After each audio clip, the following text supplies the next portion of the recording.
today's video, I'm going to share with you one of the secret tips to avoiding burnout that to me is one of the most important things that we are not talking about in our professions. And the reason I'm talking about this is I've actually just recorded a video on this for the upcoming new and improved Happy Patient project. I've been going through and adding so much new content, so much material, re-recording, adding bits in, fine-tuning it.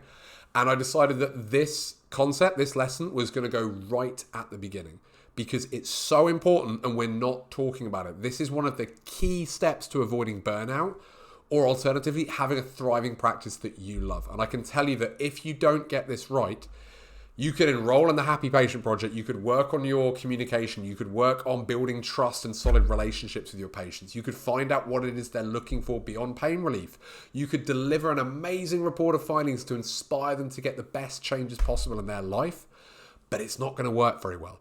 And even if it does, long term, it's not sustainable because you're going to be going towards burnout. And if you want to avoid that, then you need to understand this key concept.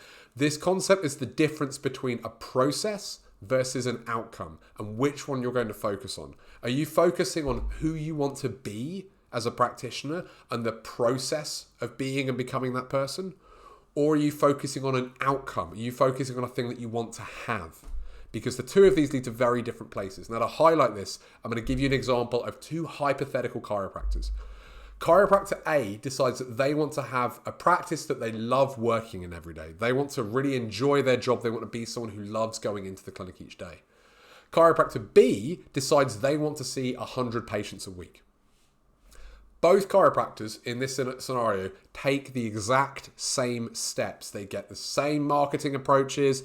They both enroll in the Happy Patient Project. They both say all the same things to their patients. They don't do anything different, but their focus is different. Now, chiropractor A is going to be happy every day they get a little bit better at their job. Any tiny improvement they see is going to make them happier, and they're going to enjoy coming to work even more. Chiropractor B is going to be miserable every week they don't see 100 patients, and every day that they're not on track to achieve that, they're going to be feeling bad, they're going to be feeling negative. Chiropractor A is consistently going to get better day on and day, day after day, week after week, doing what they love. They're going to get that steady build over time and just get results on results on results. Chiropractor B, on the other hand, is going to likely end up in a boom and bust cycle where they get changes, then it drops off, they get changes, then it drops off, and they're just going to be really frustrated that it's not happening right now and they don't have that outcome they want. Chiropractor A is going to take those action steps, do what they need to do, focus on practice when they're in practice, and then they're going to go home and they're going to live the rest of their life happily. Chiropractor B, on the other hand, is going to take those same steps in their practice. Then they'll go home and they'll log on and they'll obsessively stare at the diary, just willing it to get busier. And they'll be focusing on it a lot outside of those clinic hours as well. Over time, if you fast forward these processes, what will happen is chiropractor A is going to end up with a thriving practice. They'll see as many patients as they want to. They'll have the desire, the energy, the skill to grow more in whatever direction they want. They're going to be thriving and even better placed to get even more results and growth. Chiropractor B is going to be miserable. They're going to start really not enjoying, maybe even hating practice, frustrated because it's never happening fast enough, maybe starting to resent their patients or resent their team for not giving them the things that they want. They're burnt out and they're seriously considering quitting practice. Two chiropractors, very, very different results because of their focus, even with the same action steps. And over time, what you'll see is that chiropractor A, they fell in love with the process. They started by thinking, who do I want to be? What are the qualities I want in my life? Chiropractor B, on the other hand, they focused on the outcome only. They focused on what they wanted to have in their life. They focused on the quantities, the things that they could have, the number of patients. And even if chiropractor B got what they wanted, even if they put in the work and they got to see 100 patients a week, which is entirely possible, it came at a great personal cost for them. It took a huge amount of their energy. It took away a lot of their joy. And 24 hours later, the first time they hit 100 patients a week, then they want to hit 110. And they start the entire process again with an even harder to reach goal. This is the danger of just focusing on the outcome, is as soon as you get there, your brain goes, what's the next thing? Now, I'm not saying we shouldn't track metrics. I'm not saying that it's a bad idea to have outcomes. I'm actually a big fan of them. But they have to be in service of something greater. They have to be in service of a process that you want.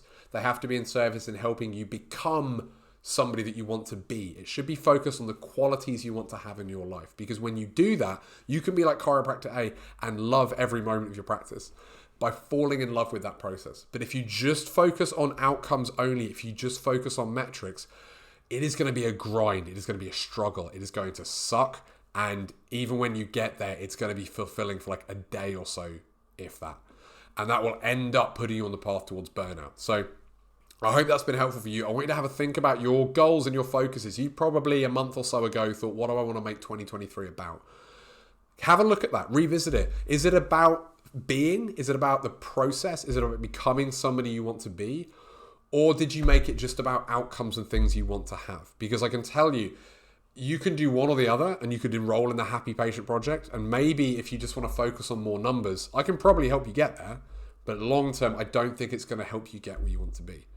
Whereas if you're focused on who you want to become and you feel like improving your patient case management skills or communication skills is something that can help you with, then by all means keep an eye out, because I'm going to be unveiling this very soon in the next couple of weeks, how you can become part of that, the brand new version you can enroll and start getting those amazing results I know that are possible for you.